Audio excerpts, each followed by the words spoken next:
Akadiou, si vous pas savent, Joseph, avant de vaincre, de dominer l'Égypte, il a d'abord dominé son pantalon.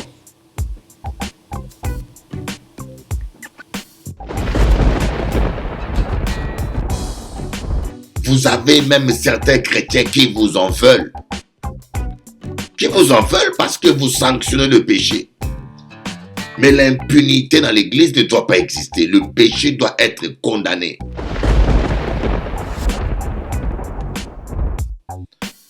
Au lieu de surveiller les mouvements de diable, surveille ta conduite.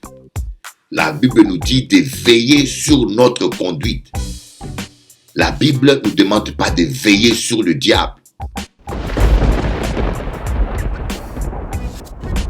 Quelqu'un qui a la crainte de Dieu ne va pas s'ériger un monument comme Saül. Saül s'est érigé un monument. Nous aujourd'hui, souvent nous les chrétiens, nous érigeons des monuments à notre gloire. Nous ne voulons pas élever Jésus, on veut s'élever soi-même. Au lieu d'amener les gens vers Jésus, on amène les gens vers nous. On se fabrique une bande de fanatiques qui sont prêts à nous suivre dans le mal, dans le blasphème, dans le mensonge. Jésus avait 70 disciples. 58 sont partis, ils n'étaient pas inquiets. Ils n'étaient pas inquiets. Mais aujourd'hui, lorsque les gens quittent l'église, on devient inquiet. Il y en a qui doivent quitter parce qu'ils ont de la méchanceté et qu'ils ne veulent pas se repentir. On parlait de l'obéissance. L'obéissance à la parole de Dieu, l'obéissance à Dieu. En Pédio, beaucoup de fois nous désobéissons à Dieu. Beaucoup de fois. Je me rappelle lorsque j'étais élève en première année des dogmes, maths, sciences et structure de la matière. Ça n'existe plus cela aujourd'hui. Et c'était une option scientifique. On faisait la physique, la chimie et beaucoup de mathématiques. Et un jour, nous sommes allés dans un laboratoire. Dans un laboratoire, on était en plein travaux pratiques. Nous avions calculé des grammages, des liquides, tout ça, on a pesé. On a fait des calculs mathématiques et puis le professeur nous a dit, le chimiste nous a dit, respectez le grammage, respectez la dose, faites ce mélange et vous aurez comme résultat un produit de couleur verdâtre. En acadien en créole, le professeur a dit nous que là, on a mélangé différents produits là, là où on a respecté tout dosage là, on a obtenu un produit qui est de couleur verte. Et on se divisait par groupe de 2 ou 3. Vous savez, moi, j'avais grandi en Afrique. J'étais fort en théorie. J'étais fort en maths, en physique, théorie. Tout ce qui est théorie, j'étais fort. Mais tout ce qui était pratique m'est traumatisé parce que je ne connais pas qu'est-ce que c'est que la pratique. En Afrique, on n'a pas de laboratoire ni des instruments. C'était quelque chose d'étrange. J'ai bien fait les calculs mathématiques et chimiques, mais le résultat n'était pas vert. Alors, tous ceux qui n'avaient pas de résultats verts, le professeur disait, c'est faux. Et tu pouvais dire que non, formule moins bien calculée, ça ne l'intéressait pas. Il voulait voir un produit de couleur vert. Et tous ceux qui respectaient les dosages, les calculs, avaient ce produit-là. Et c'est un peu ça avec bon Dieu. Le Seigneur nous a promis le bonheur. Il nous a promis la joie.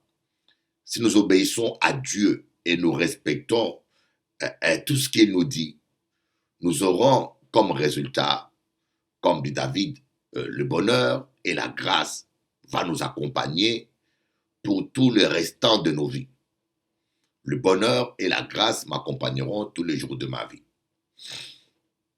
Mais la plupart des fois, là où ça fait nous pas qu'à marcher, c'est parce que nous pas qu'à obéir à bon Dieu. un chrétien qui va consulter des voyants, qui va consulter des vaudous, qui va consulter des sorciers. C'est une abomination. C'est un péché grave à Kadio, ça. C'est un péché grave lorsque les chrétiens vont consulter ceux qui invoquent les esprits des morts. C'est la raison pour laquelle Saül était mort. Saül était allé consulter une personne qui invoque les esprits des morts. Et Saül a été maudit et il était mort à cause de cela. Alors, si au Japhébitain comme ça, il ne faut pas refaire cela. Appuie-toi sur Dieu. Appuie-toi sur Dieu. Et surtout quand tu vas chercher la prière auprès d'un pasteur, il faut confesser ça.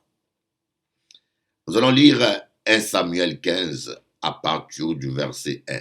1 Samuel chapitre 15 à partir du verset 1. Donc, à lire ça. Samuel dit à Saül, c'est moi que l'Éternel a envoyé pour te oindre roi sur son peuple, sur Israël. Écoute donc ce que dit l'Éternel. Ainsi parle l'Éternel des armées. Je me souviens de ce qu'Amalek fit à Israël lorsqu'il lui ferma le chemin à sa sortie d'Égypte. Le verset 3. Va maintenant, frappe Amalek et dévouer par interdit tout ce qui lui appartient. Tu ne l'épargneras point et tu feras mourir hommes et femmes, enfants et nourrissons, bœufs et brebis, chameaux et ânes. Verset 4. Saül convoqua le peuple et en fit la revue à Télaïm. Il y avait 200 000 hommes de pied et 10 000 hommes de Juda. Verset 5. Saül marcha jusqu'à la ville d'Amalek et mit une embuscade dans la vallée. Il dit aux Kéniens, allez, retirez-vous, sortez du milieu d'Amalek, afin que je ne vous fasse pas périr avec lui. Car vous avez eu de la bonté pour tous les enfants d'Israël lorsqu'ils montèrent d'Égypte. Et les Kéniens se retirèrent du milieu d'Amalek. Saül battit Amalek depuis Avila jusqu'à Shur, qui est en face de l'Égypte. Il prit vivant Agag, roi d'Amalek. Il dévoua par interdit tout le peuple en le passant au fil de l'épée. Mais Saül et le peuple épargnèrent Agag et les meilleures bêtes de la seconde portée, les agneaux gras et tout ce qu'il y avait de bon.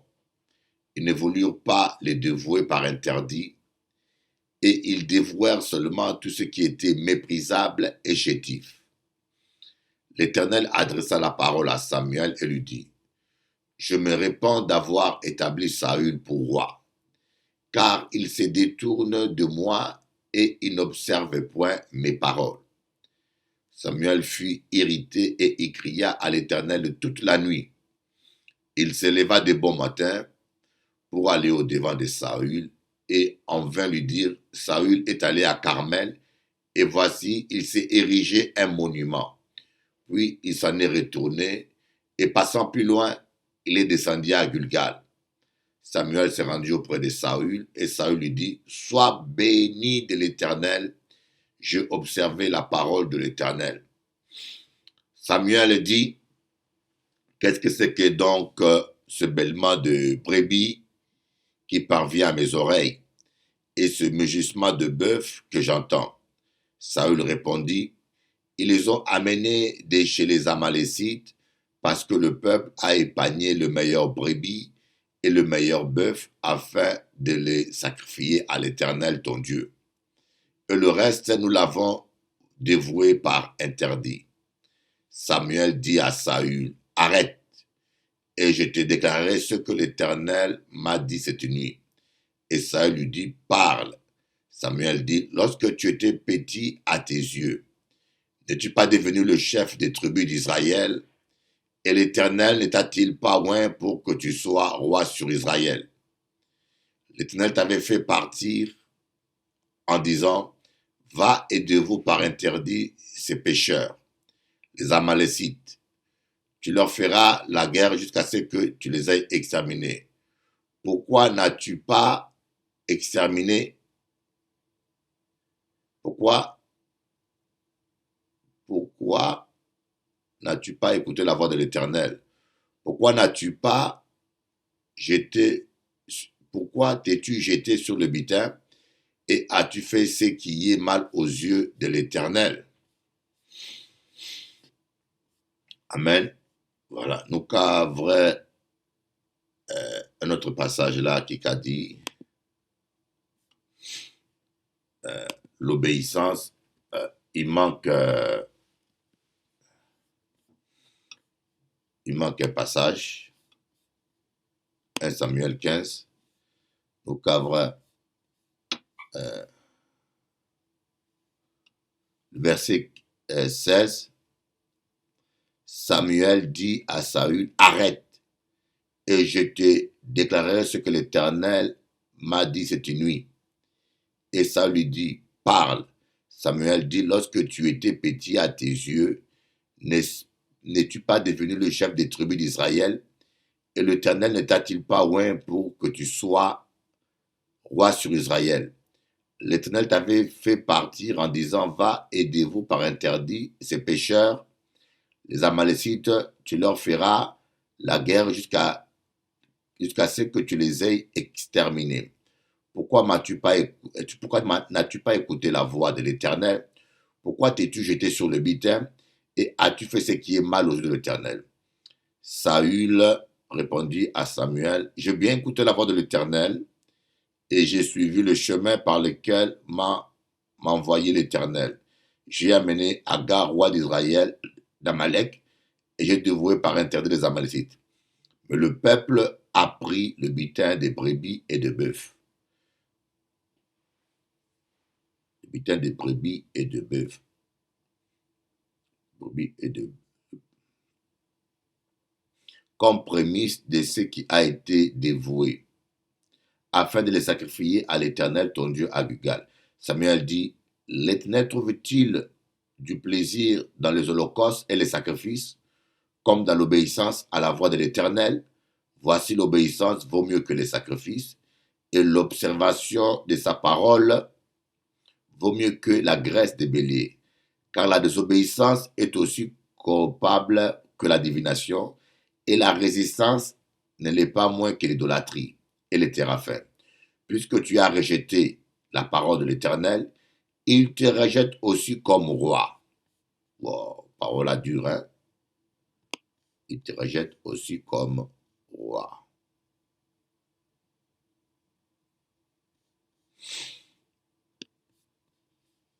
Voilà un peu ce que nous quali, je dis là. Une histoire très longue. Une histoire très longue. On peut dire histoire la même longue. Et on peut dire même dramatique. Hein? Dramatique. C'est vraiment dramatique histoire là. C'est triste. C'est ce que nous avons dit, que là où il n'y a pas écouter voir bon Dieu, il y a pensé que bon Dieu c'est petit copain. Hein? Il y a dit bon Dieu c'est petit copain, moi. Il y a pensé qu'avec bon Dieu, on peut faire tout bien que vous voulez. Voilà un peu une histoire très, très, très, très triste. Voyez, aujourd'hui, je pense que nous parlons de Saül, mais je pense que nos églises sont remplies de Saül. Voyez que Dieu avait un plan pour Saül, mais Dieu s'est repenti. Dieu s'est repenti d'avoir choisi Saül comme roi. Dieu s'est repenti. Dieu a regretté. Dans le plan de Dieu, Saül devait régner. Mais comme il a désobéi, Dieu a changé son plan. Vous savez, il y a des gens qui pensent que parce que Dieu leur a fait une promesse et qu'ils peuvent faire n'importe quoi, Dieu accomplira sa parole.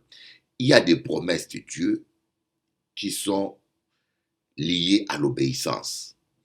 Dieu te promet des choses. Dieu a un plan pour toi. Mais cela est conditionné à l'obéissance. Voyez, Dieu te promet des choses, la bénédiction, la guérison, la délivrance. Mais toutes ces promesses de Dieu sont conditionnées à l'obéissance. Dieu avait promis à Joseph d'être prince en Égypte.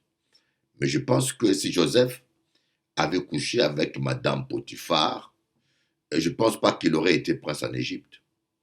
D'ailleurs, c'est la raison pour laquelle Satan voulait le tenter. Et vous savez ce que ça veut dire quand tu es un esclave. D'abord, quand tu es un esclave, tu ne dois pas dire non à ton patron ou à ta patronne. Tu n'as pas le droit de dire non quand tu es un esclave.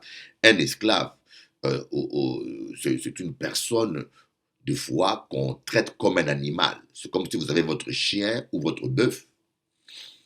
Il ne doit pas te dire non. D'ailleurs, il y a deux maîtres qui couchaient avec la femme de leur esclave. Il y a deux maîtres même qui violaient les enfants des esclaves. Vous ne pouvez pas vous imaginer. Et lorsqu'on dit que l'esclavage est un crime contre l'humanité, c'est vraiment un crime contre l'humanité. Il y a des atrocités que les gens faisaient. L'être humain est compliqué. Comme on dit, le corps de l'homme est tortueux par-dessus tout. Et malheureusement, ces gens avaient aussi la Bible à la main. Bon, j'ai entendu des musulmans dire qu'il ne faut pas se convertir au christianisme parce que les gens, les prêtres missionnaires ont été complices de la colonisation et même de l'esclavage. Mais j'aimerais vous dire, il n'y a pas pire esclavage que l'esclavage qu'ont pratiqué les musulmans. Je vois beaucoup de jeunes antillais se convertir à l'islam avec ces discours-là. C'est parce qu'ils n'ont pas instruit, ils n'ont pas cultivé. Dites-vous simplement qu'il y a eu autant de nègres expédiés comme esclaves aux Antilles en Amérique qu'en Asie. Il y a eu autant de nègres, les gens qui ont pratiqué l'esclavage de la négritude, premièrement c'était des Arabes. Bien que je ne sois pas raciste, mais ce sont des vérités historiques. Il y a eu autant de Noirs expédiés comme esclaves en Amérique qu'en Asie. Alors, posez-vous la question, où sont allés les Noirs esclaves en Asie? Ils ont été exterminés parce que les Arabes musulmans pratiquaient ce qu'on appelle la castration. Et jusqu'à aujourd'hui même, au Liban, en Arabie Saoudite, dans ces pays-là, l'esclavage continue. Combien de femmes africaines se font avoir et sont traitées comme esclaves aujourd'hui même, aujourd'hui que je vous parle.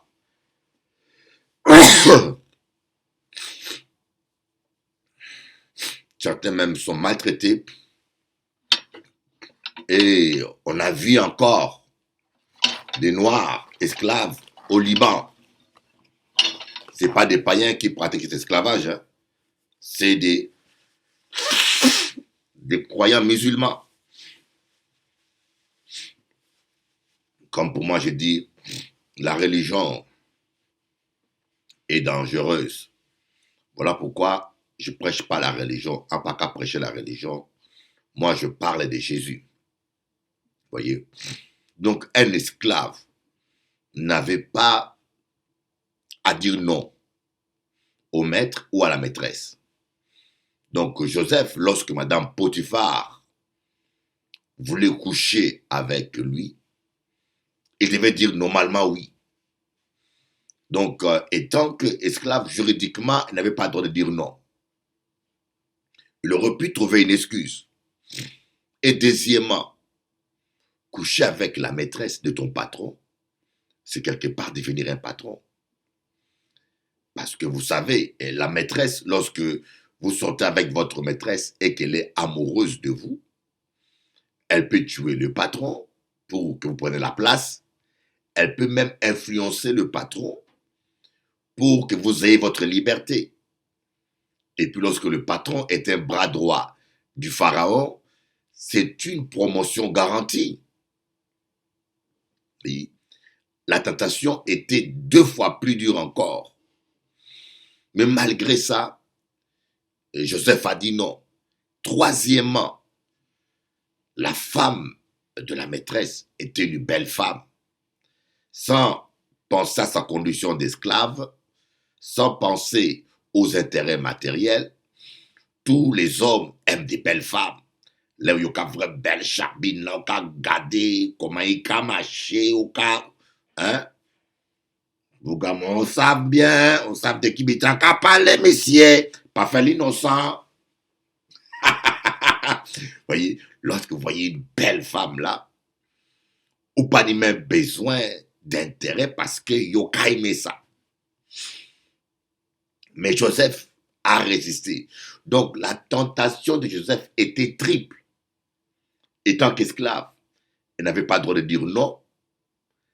Et puis, étant qu'esclave, sortir avec sa maîtresse, promotion, richesse, le rêve était permis.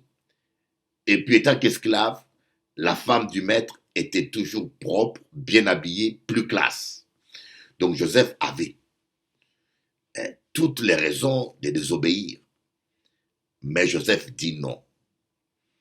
En cas d'où, si vous pas savez, Joseph, avant de vaincre, de dominer l'Égypte, il a d'abord dominé son pantalon.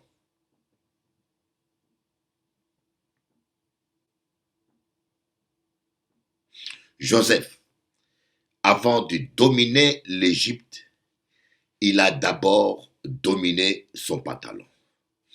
On doit apprendre à dominer nos pantalons, les amis.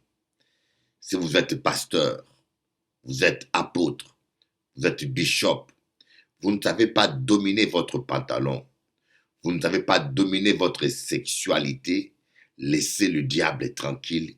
N'allez pas déranger un lion affamé si vous n'êtes pas sûr que votre fusil est bien chargé.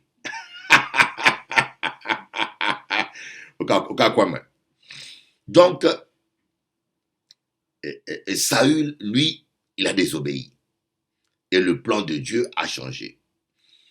Il y a beaucoup de gens qui disent, mais Dieu m'avait promis ça, mais rien ne s'est passé.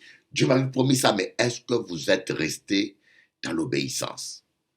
Dieu a dit à Saül d'exterminer. Et cela paraît un peu cruel.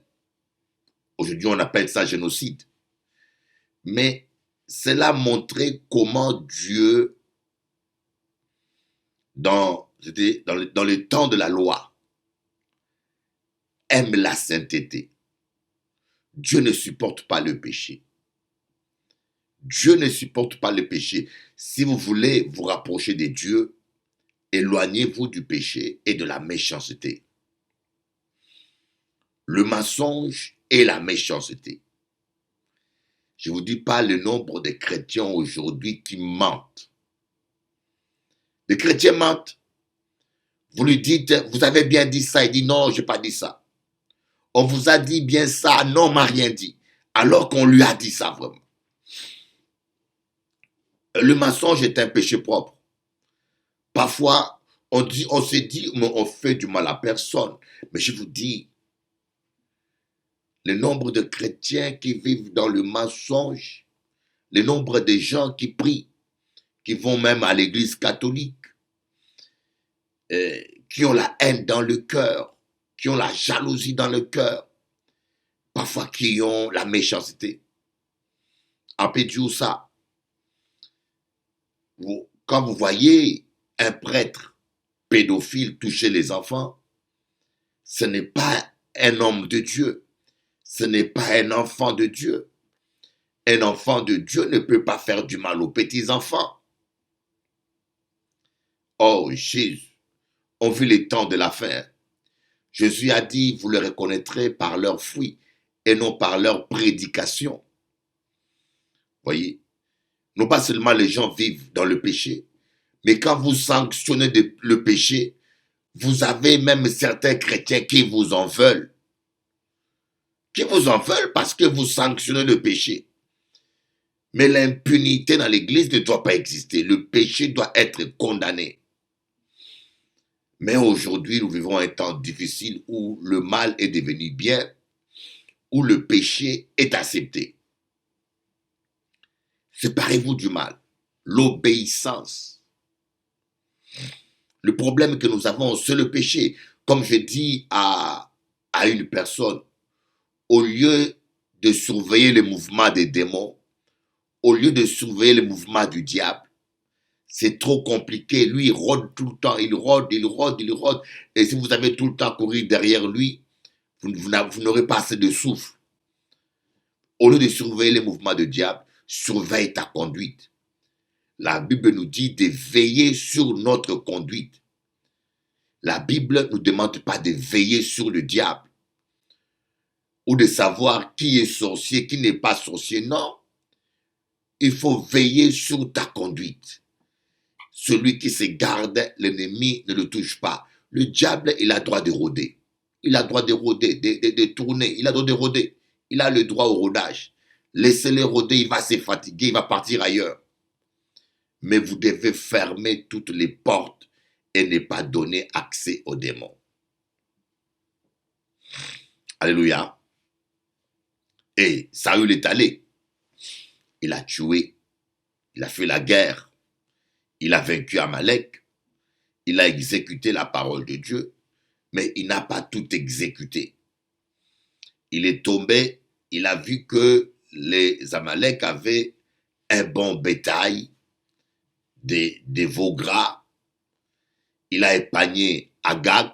Il a eu pitié. Il a mis les sentiments. Et puis, il s'est laissé conduire par le peuple. Et je vous dis, le problème de Saül, c'était ça. Saül aimait beaucoup sa royauté. On a dit, après le combat, il s'est érigé un monument à sa gloire. Il ne s'est pas érigé un autel pour Dieu. Il n'a pas fait un sacrifice. La première chose qu'il a fait après sa victoire, c'est ériger un monument. Ériger un ministère, ériger une image. Le monument, c'est quoi? C'est la fierté. Nous aimons beaucoup la fierté. Nous aimons ériger un ministère grand. Nous avons beaucoup de gens aujourd'hui qui s'autoproclament bishop, qui s'autoproclament apôtre, qui s'autoproclament pasteur. Mais les chrétiens, ayez le courage de demander à quelqu'un qui l'a ordonné pasteur ou apôtre. Quelqu'un qui s'est fait appeler apôtre, demandez-lui qui l'a ordonné. C'est très important.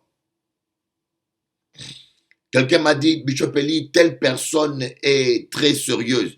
Je dis, il n'est pas sérieuse. Il s'est fait appeler général. Où avez-vous vu le mot général dans la Bible?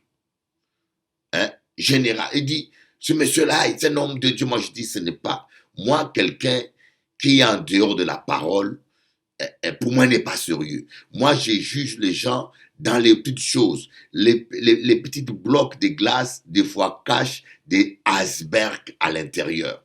Les petits blocs de glace cachent des icebergs en dessous de l'eau. Et c'est dans les petites choses que le Seigneur nous éprouve. Il dit, celui qui est fidèle dans les petites choses, on lui confiera des grandes choses. Quelqu'un qui s'autoproclame pasteur, apôtre, c'est pas quelqu'un d'intègre. Quelqu'un qui a la crainte de Dieu ne va pas s'ériger un monument comme Saül. Saül s'est érigé un monument. Nous, aujourd'hui, souvent, nous les chrétiens, nous érigeons des monuments à notre gloire. Nous ne voulons pas élever Jésus, on veut s'élever soi-même. Au lieu d'amener les gens vers Jésus, on amène les gens vers nous. On se fabrique une bande de fanatiques qui sont prêts à nous suivre dans le mal, dans le blasphème, dans le mensonge. Au lieu de former des véritables disciples du Seigneur qui suivent le Seigneur, qui suivent la parole.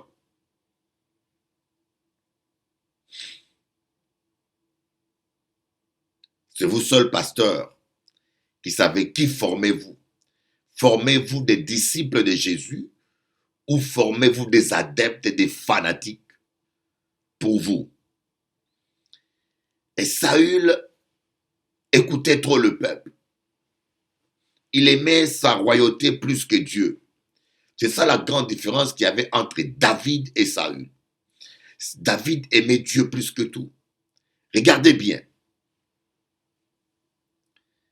David a commis un plus grand péché que Saül. Mais David a été pardonné.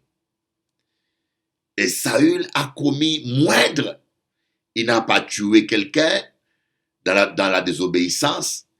Il n'a pas pris la femme de quelqu'un, mais Dieu l'a rejeté. Vous comprenez? Parce que David, lui, il aimait Dieu plus que tout. Il n'était pas dans l'idolâtrie, mais il s'est laissé séduire. Il est tombé dans l'aveuglement parce que le péché aveugle. Et lorsque Dieu a ouvert ses yeux, il a vu réellement le mal qu'il avait commis, parce que le prophète Nathan lui a parlé en parabole pour ouvrir son intelligence et qu'il prenne conscience du mal qu'il a fait. Il a déchiré ses habits, il a regretté son mal, il s'est réellement repenti. Mais Saül n'a eu aucun regret. Lisez bien l'histoire de Saül. Il n'a eu aucun regret, aucune repentance. Au contraire, il ne voulait pas perdre son royaume. Au lieu de pleurer son péché, lui pleurait son royaume. Saül aimait beaucoup être populaire. Cela nous arrive aussi à nous, les hommes de Dieu. Nous aimons beaucoup nos églises. Beaucoup de gens, leur église est un monument érigé à leur honneur. Président fondateur, président fondateur. Nous aimons beaucoup bâtir.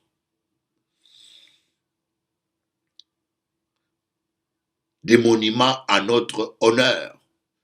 Il y a des gens qui aiment leur église plus que Dieu. Leur idole, c'est leur église. D'autres, leur idole, c'est leur mari. D'autres, leur idole, c'est leur santé. D'autres, leur idole, c'est leur argent. Ils ne veulent pas soutenir l'œuvre de Dieu.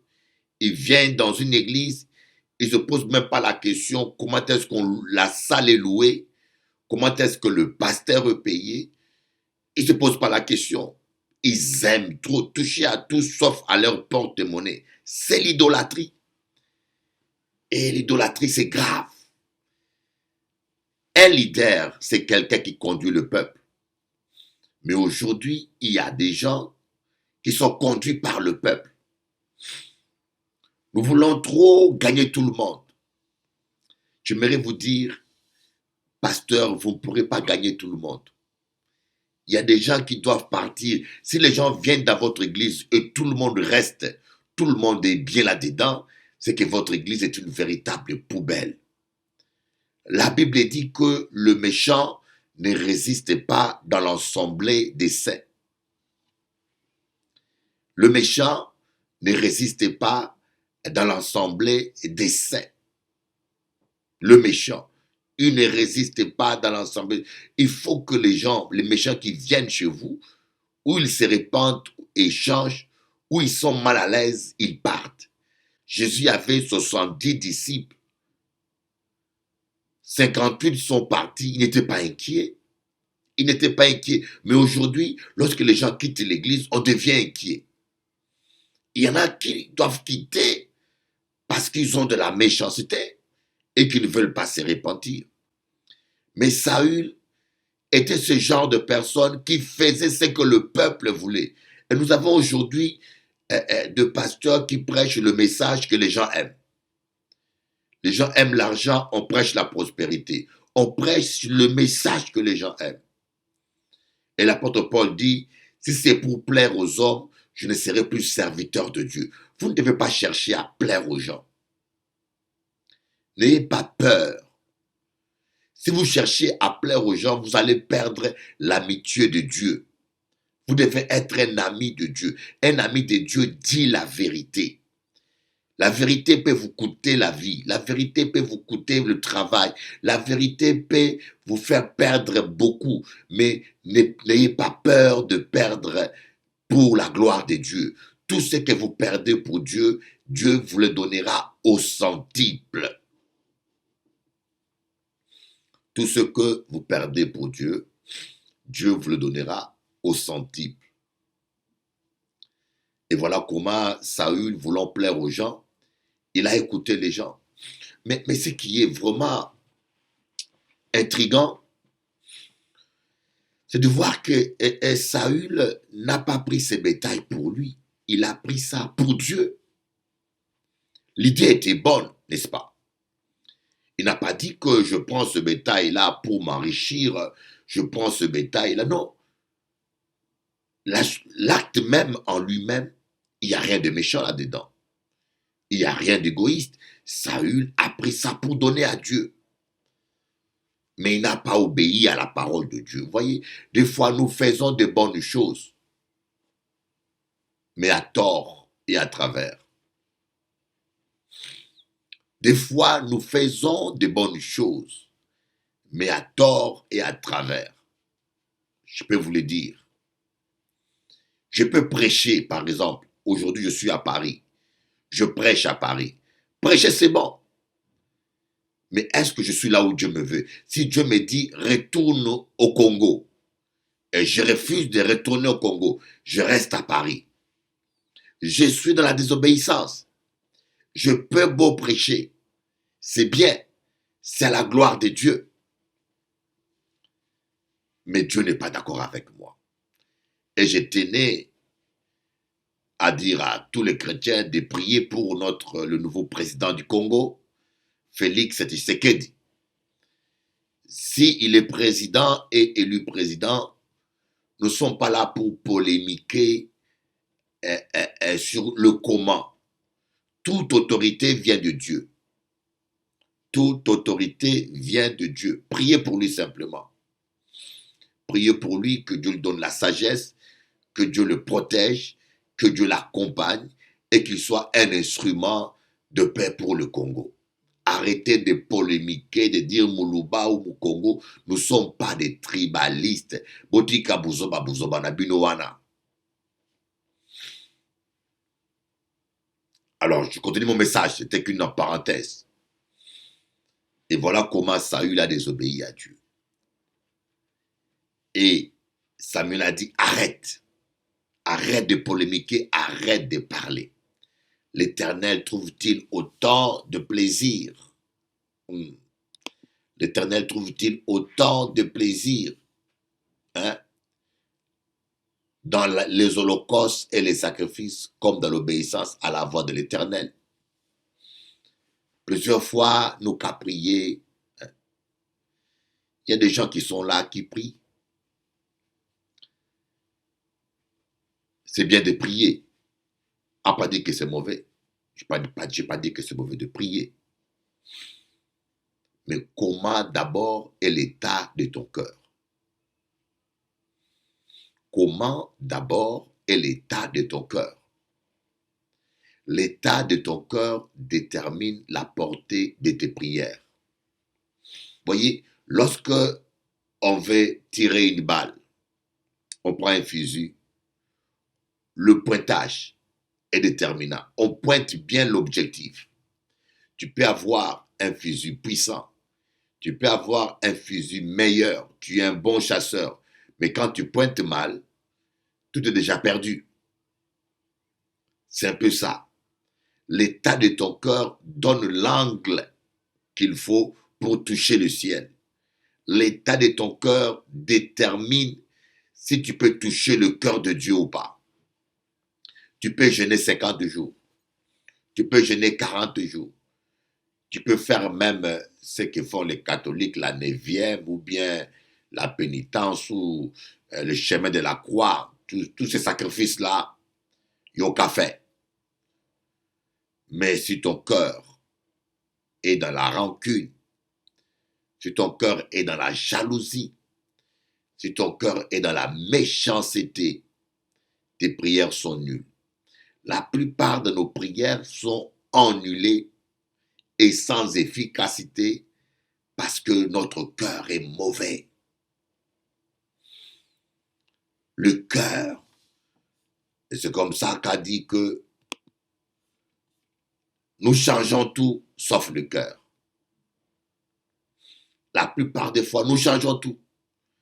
Nous changeons le langage, nous changeons l'habillement, nous changeons les perruques, nous changeons les dents, nous mettons des faux dents. Il y en a qui changent la couleur de leur peau. Nous changeons tout. Il y en a qui changent leur démarche. Il y en a qui changent leur fréquentation. Mais nous oublions de changer l'essentiel, notre cœur. Il faut que nous changions de cœur. L'obéissance vaut mieux que le sacrifice. Bible a dit la prière du méchant est en horreur, est un acte horrible, est une abomination devant l'Éternel. Si quelqu'un ferme son oreille pour ne pas écouter la parole, la loi, sa prière même est un acte horrible. Vous comprenez pourquoi il y a certaines personnes, plus ils prient, plus sa situation devient médiocre. Bon Dieu bénisse autres. Amen. Bon Dieu bénisse autres. À la fin de l'émission, vers 21h50, nous allons prier ensemble. Vers 21h, voilà, nous allons prier ensemble. Amen. Que Dieu vous bénisse. Je vous laisse suivre la louange encore à la gloire de Dieu.